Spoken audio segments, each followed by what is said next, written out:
Process of accounting. Accounting का process क्या है, यानी कैसे उसका हम एंट्री करते हैं, यानी क्या क्या स्टेप है जो अकाउंटिंग के लिए हम लोग प्रोसेसिंग करते हैं। तो हमारे पास 5 स्टेप है, इसी 5 स्टेप से हम लोग अकाउंटिंग का प्रोसेसिंग करते हैं। तो सबसे पहला है आइडेंटिफिकेशन ऑफ ट्रांजेक्शन, यानी कि जो भी आपका लेन देन हो रहा है उसको पहचानना होगा सबसे पहले।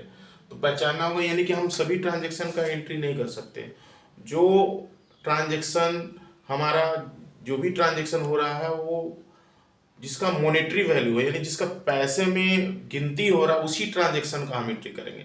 बाकी और भी जैसे कि हमने किसी को कुछ बोल दिया या किसी को हमने हेल्प कर दिया तो वो ट्रांजेक्शन का एंट्री नहीं करेंगे। मतलब जो भी ट्रांजेक्शन करेंगे वो पैसे में उसका गिनती होना चाहिए, हमारा बिजनेस से रिलेटेड होना चाहिए और पैसे में एंट्री होना चाहिए, और वो एक्चुअल में हैपन हुआ हो, यानी एक्चुअल में वो घटना घटा हो, वो ट्रांजेक्शन हुआ हो, उसी का उसको हम लोग पहचानेंगे। तो उसको पहचानने के लिए हमारे पास बहुत सारे चीज़ें हैं, जैसे कि कैश मेमो हम लोग लेते हैं, या सेल इनवॉइस होता है, या परचेज इनवॉइस हम लोग बहुत जगह से लेते हैं। तो ये सब हमारे पास ट्रांजेक्शन को आइडेंटिफिकेशन आराम से हम लोग कर सकते हैं। पे स्लिप किसी से लिए या हमने पे स्लिप दिया किसी को, चेक बुक है, तो ये सारे प्रोसेस है जिससे हम लोग पहचान सकते हैं कि ये ट्रांजेक्शन एक्चुअल में पैसे में काउंट हुआ है। तो इस तरह से हम ट्रांजेक्शन को पहचानेंगे पहला स्टेप में। दूसरा स्टेप क्या है कि हम इस ट्रांजेक्शन के आधार पे हम अपना एक वाउचर बनाएंगे, यानी कि हर एक ट्रांजेक्शन के लिए हमको अपना वाउचर बनाना पड़ेगा।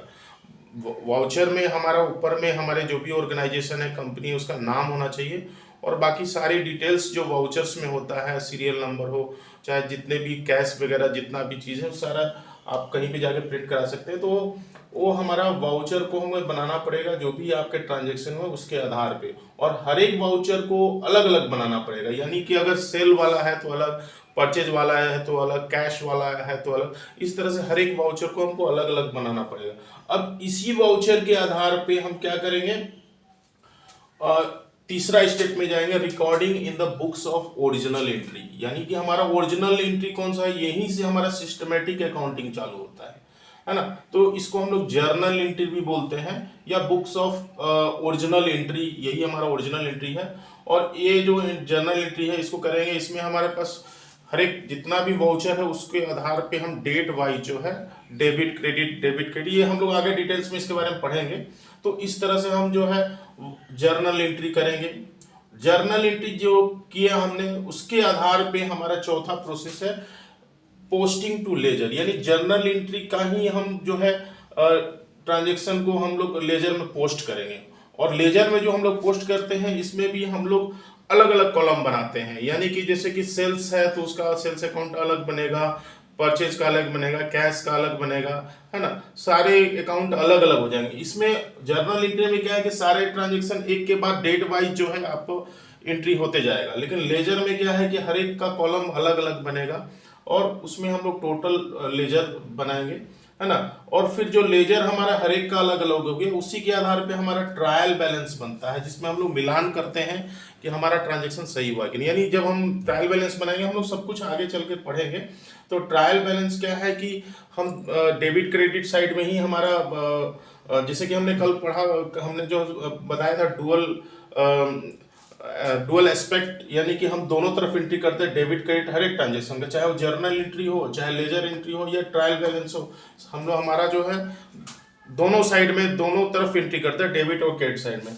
तो लेजर ट्रांजेक्शन का ही हम ट्रायल बैलेंस में ले जाकर के एंट्री करेंगे। तो इसमें हम लोग जब डेबिट और क्रेडिट साइड में लेजर के आधार पर जब एंट्री करेंगे तो लास्ट में जब टोटलिंग करेंगे तो इसमें मिलान होगा, यानी दोनों साइड बराबर आना चाहिए।